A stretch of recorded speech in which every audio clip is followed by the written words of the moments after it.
sedikit ilmu yang saya dapat di Lokakarya 3 di kegiatan calon guru penggerak angkatan 4 rata-rata. Baik, di kegiatan itu kami diminta untuk membentuk satu buah kegiatan yang disebut dengan komunitas praktisi. Kemarin ada beberapa teman-teman mungkin sudah saya share secara langsung, saya jelaskan secara langsung untuk kegiatan komunitas praktisi ini. Nah, di kegiatan ini yang kita akan bahas itu ada 5 poin. Yang pertama, kita akan mengenal pengertian atau makna dari komunitas praktisi. Kemudian yang kedua, kita akan membahas tentang tujuan terbentuknya komunitas praktisi sekolah. Yang ketiga, memahami peran komunitas praktisi itu sendiri. Kemudian yang keempat, membentuk komunitas praktisi sekolah. Dan yang terakhir, merencanakan, menjalankan, mengevaluasi dan melaporkan kegiatan masing-masing komunitas praktisi.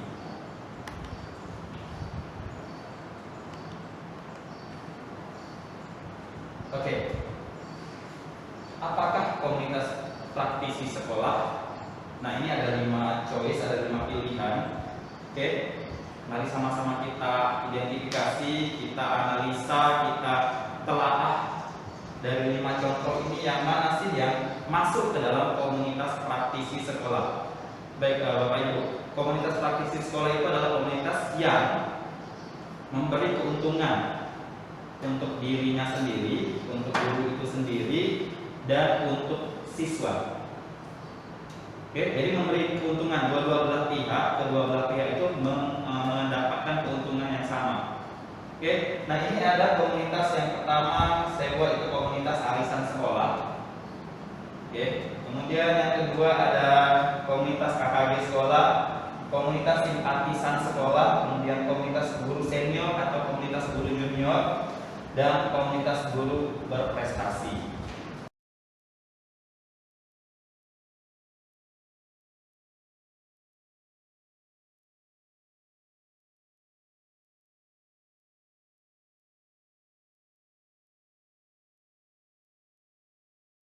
Yang pertama, ini adalah komunitas arisan sekolah. Tadi ya, komunitas praktisi kelas memberi keuntungan kedua belah pihak, murid dan siswa. Murid dan guru. Untuk komunitas arisan sekolah, siapa yang dapat keuntungan? Komunitas arisan sekolah siapa yang dapat keuntungan?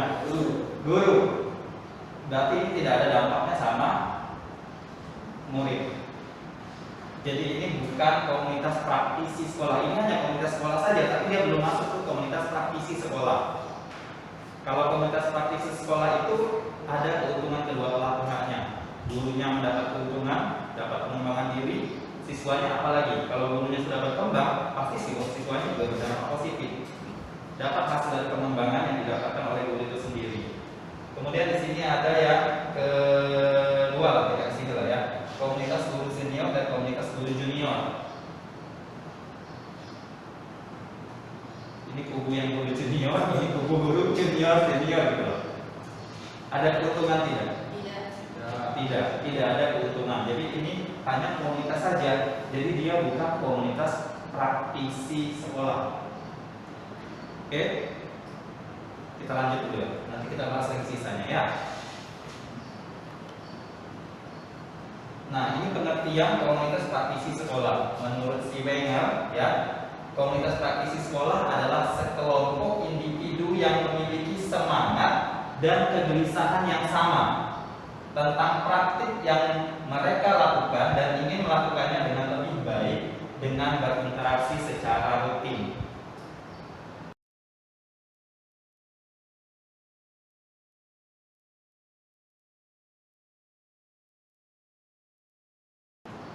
Ada kata kegelisahan. Jadi kalau dia nggak gelisah berarti dia nggak mau berkembang gitu. Oke, gelisah. Kok saya nggak bisa ini ya? Kok saya nggak bisa melakukan ini ya? Kok saya nggak bisa buat PowerPoint dengan lebih baik ya? Kok saya nggak bisa ini? Itu kegelisahan dari dirinya sendiri. Kemudian dia gelisah sama muridnya gitu. diajar pakai kayak gini masih juga nggak paham ya, masih juga belum dapat tujuan pembelajaran dengan baik ya. Nah, jadi itu tujuan komunitas praktisi sekolah. Kalau gurunya sudah ada kegelisahan, sama-sama punya kegelisahan ini, jadi komunitas praktisinya akan lebih klop lagi, kolaborasinya akan terbentuk dengan baik. Tapi kalau gurunya tidak ada kegelisahan, berarti gurunya akan stop sampai di situ, stagnan dia, nggak akan berkembang. Oke, kita lanjut lagi. Nah, yang kedua, pembahasan kedua itu tujuan dari komunitas praktisi sekolah.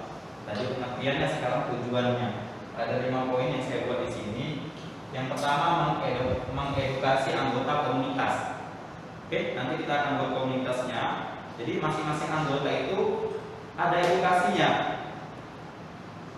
Jadi saya nggak bisa buat ini loh, slide PowerPoint yang kayak gini loh, kayak pakai coret-coret gini. Saya nggak bisa ajarin lah. Nah, itu tujuan komunitas praktisinya, bukan hanya sekedar obrolan kosong doang gitu. Tapi ada pengembangan, si A punya ilmu, si B membutuhkan ilmu itu, saling berbagi. Kemudian memberi dukungan kepada anggota melalui interaksi dan kolaborasi sesama anggota. Oke, harus ada kolaborasinya.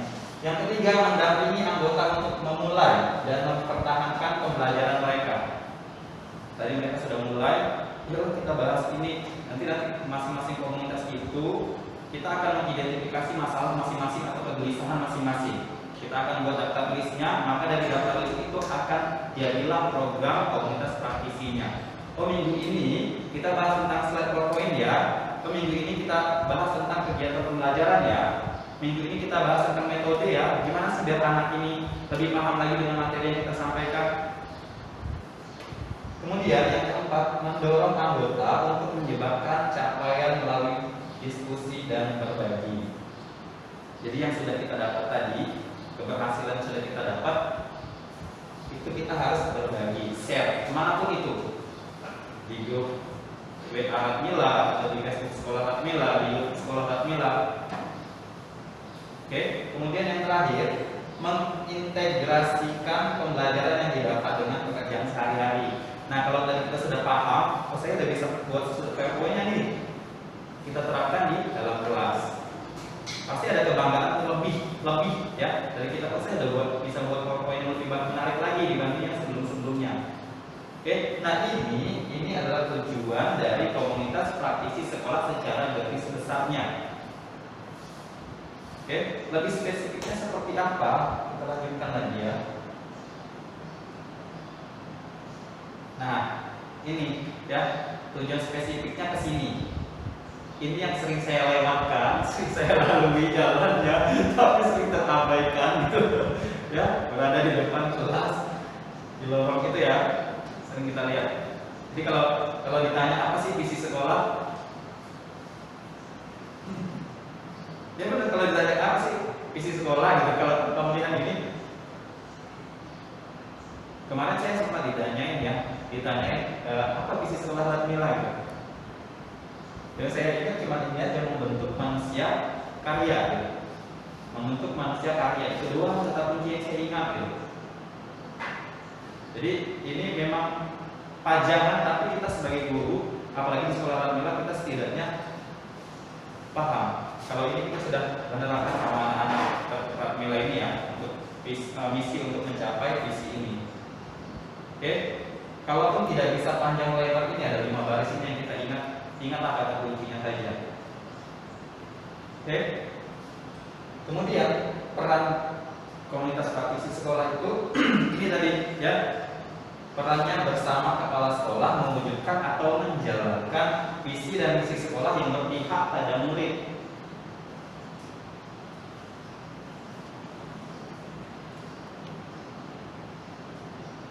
Nah, ini tadi ya, kita sudah bahas tujuannya, sudah bahas perannya, dan kita sudah bahas bahwa ini ternyata bukan komunitas praktisi. Oke, kemudian ke sini, komunitas KKG sekolah. Sebenarnya ini teman-teman sudah buat KKG sekolah loh. Cuma belum di SK-kan, belum ditetapkan, belum disahkan gitu. 1A, 1 gabung, bikin RPP, bikin soal, bikin kisi-kisi sama-sama bagi buat, itu KKG sekolah namanya.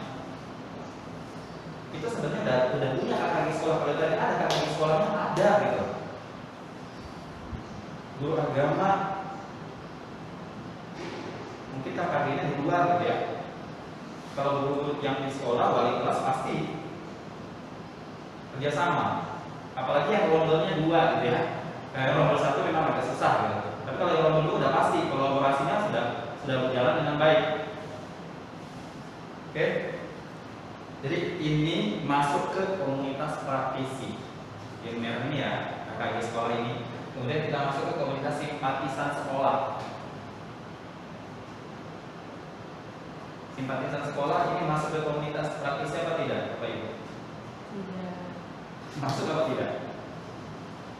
Tadi tujuannya harus ada edukasinya gitu. Harus ada edukasinya, kemudian apa itu tujuannya dia? Menguntungkan. Iya, menguntungkan kedua belah pihaknya.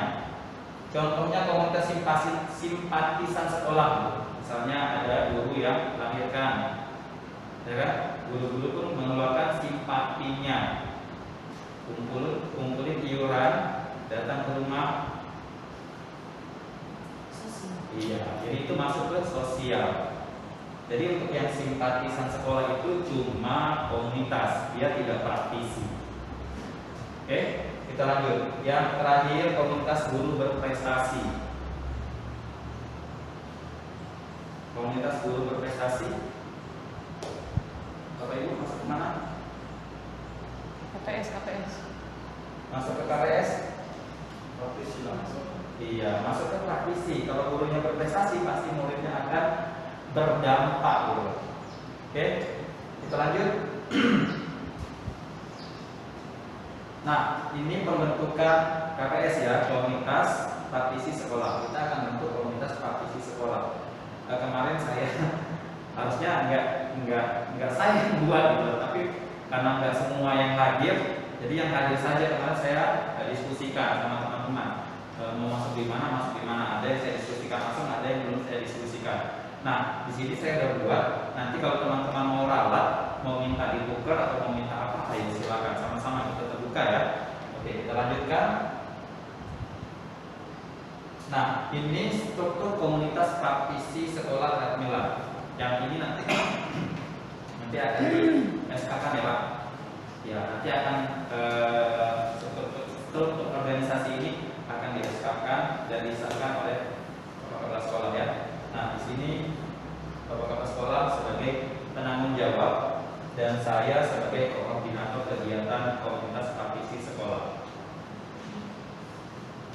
Nah, ini ya Bapak Ibu, komunitas praktisi sekolah Ratmila. Ada 3 komunitas yang sudah terbentuk atau dibentuk dengan sepengetahuan ataupun tanpa sepengetahuan Bapak Ibu waktu itu ya. Jadi kalau memang mau diinikan, ayo sama-sama kita diskusikan di sini maunya di mana. Oke. Nah, yang pertama, seharusnya saya tidak boleh ada lagi ya, saya tidak boleh ada lagi karena saya sudah masuk ke koordinator kegiatan.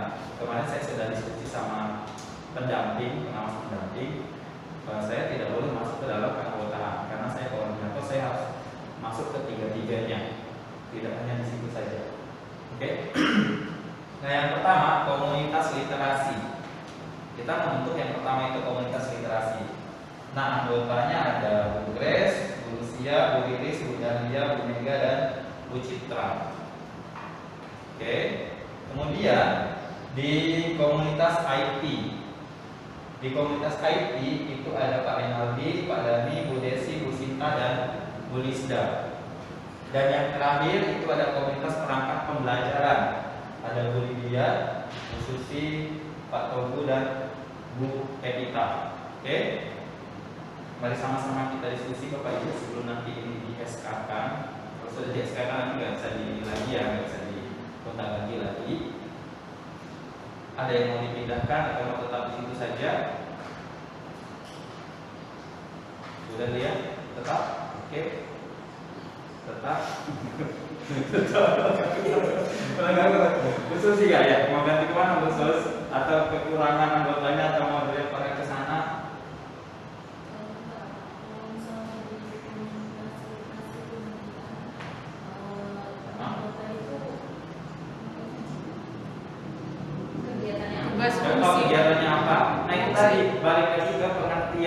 ada kegelisahan apa sih?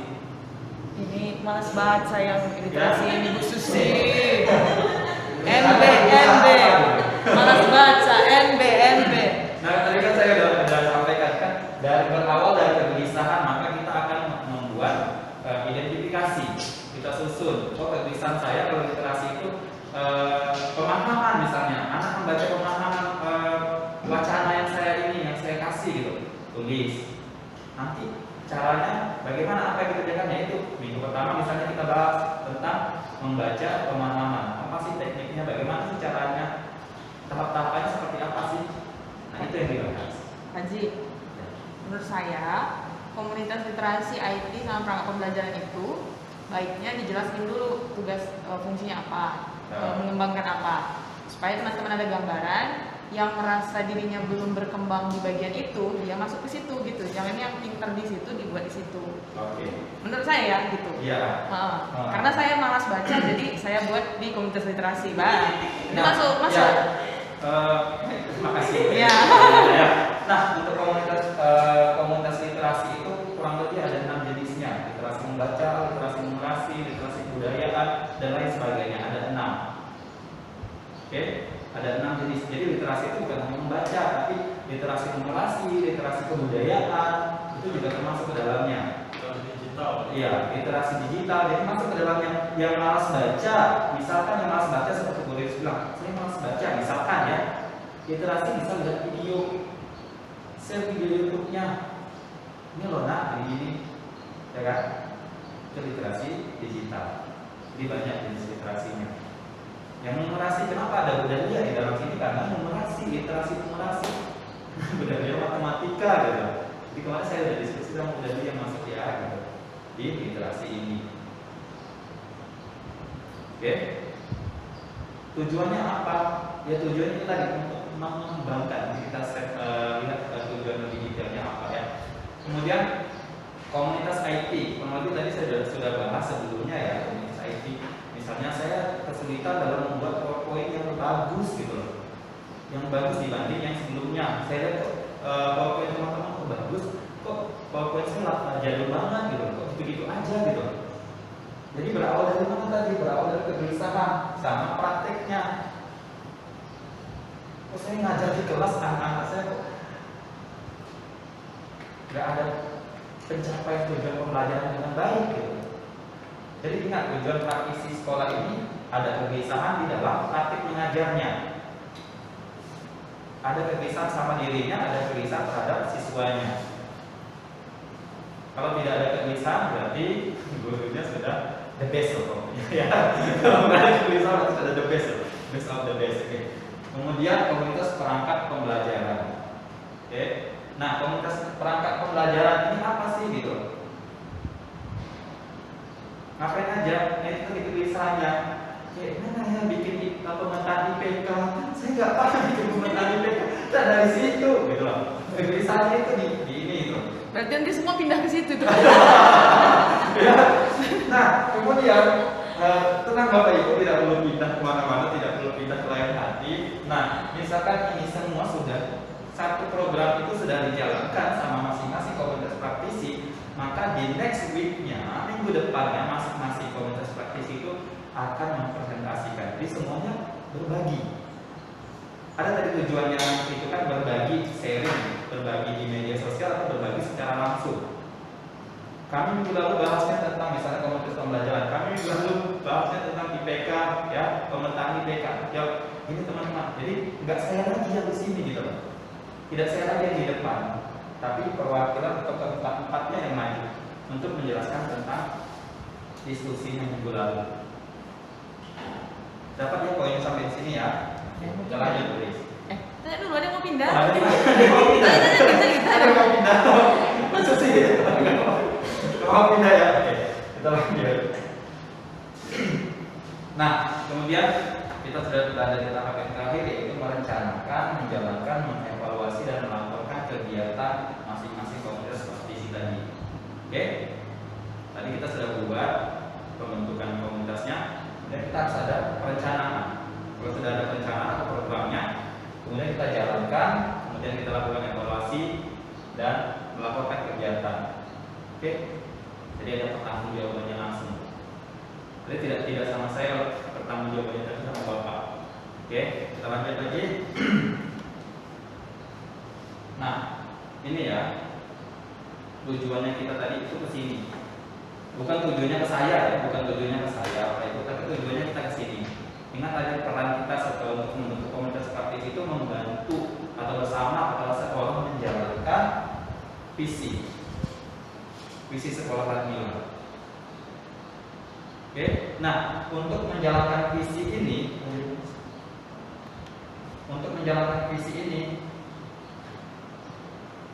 kita harus berpatokan sama rencana kerja tahunan sekolah. Kemarin saya sudah pinjam sama Bapak rencana kerja tahunan sekolah gitu ya. Ini seharusnya itu didiskusikan sama-sama. Jadi guru-guru juga tahu apa sih rencana kerja tahunan sekolah gitu. Kegiatan apa aja yang dilakukan? Nah, untuk itu di sini ya rencana kegiatan tahunan sekolah untuk membantu terwujudnya visi-misi sekolah tadi ya, yang berpihak pada murid tulis. Sorry. Nah, ini saya memilih salah satu program yang ada di yang saya pinjam sama Bapak kemarin ya.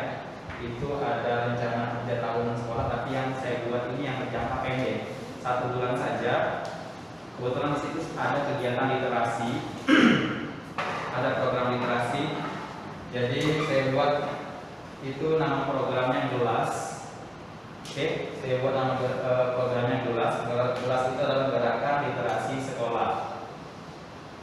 Oke, jadi nanti ketika 1 bulan ini kita sama-sama menjalankan gelas ini. Ya, saya harap gelasnya jangan sampai pecah, ya, gelasnya tetap terjaga. Ya, nggak 1 bulan aja gelasnya terjaga, tapi seterusnya. Oke, kita mulai gelasnya dari kosong sampai gelasnya terisi penuh. Oke,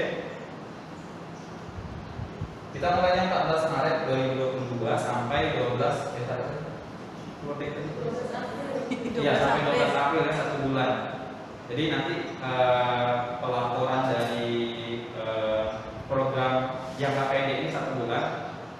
Ini ya sampai 12 April 2022. Kita akan menjalankan program jelas ini ya. Program jelas ini akan kita jalankan. Nah, tadi 14 itu saya masukkan 14 karena di tanggal 14 itu saya sudah mulai merancang kegiatannya. Oke. Nah, kegiatannya apa? Itu kita akan membangkitkan lagi, memulai lagi, menyalakan lagi literasi yang sudah kita mulai kemarin-kemarin. Kemudian sekarang udah mulai mati suri karena efek pandemi ya. Ya, efek pandemi. Mari sama-sama kita tingkatkan lagi, yaitu literasi membaca. Gambaran kegiatannya seperti ini. Ya, literasi membaca itu akan kita lakukan setiap hari dari hari Senin sampai hari Jumat. Durasinya 15 sampai 20 menit sebelum kegiatan pembelajaran jam pertama itu dimulai. Oke, misalkan siapapun yang masuk di jam pertama, dia wajib melakukan literasi saya dulu.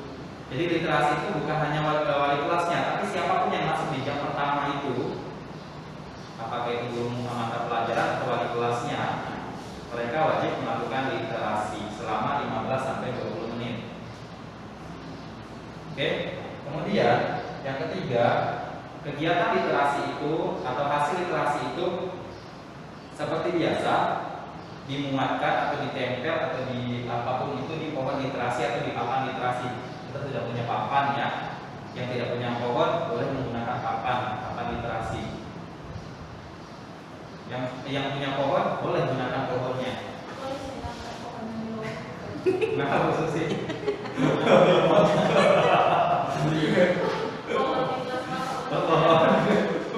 Kayaknya pohonnya udah akarnya udah kemana-mana ya, bisa dicabut lagi. Oke, nah kemudian kegiatannya apa? Untuk kelas bawah kegiatannya itu membaca nyaring. Oke, membaca nyaring. Nah ini program membaca nyaring sama program pembaca pemahaman. Yang pemahaman itu kelas atas 4, 5, 6. Untuk kelas bawah itu 1, 2, 3 membaca nyaring. Oke, step-step atau langkah-langkah programnya, kegiatannya apa saja sudah saya susun. Nanti akan saya share, akan saya bagikan sama Bapak Ibu. Dan yang terakhir itu kegiatannya sudah saya masukkan dalam instrumen harian atau laporan literasi harian. Di setiap hari itu ada checklist yang siapapun yang masuk. Oke?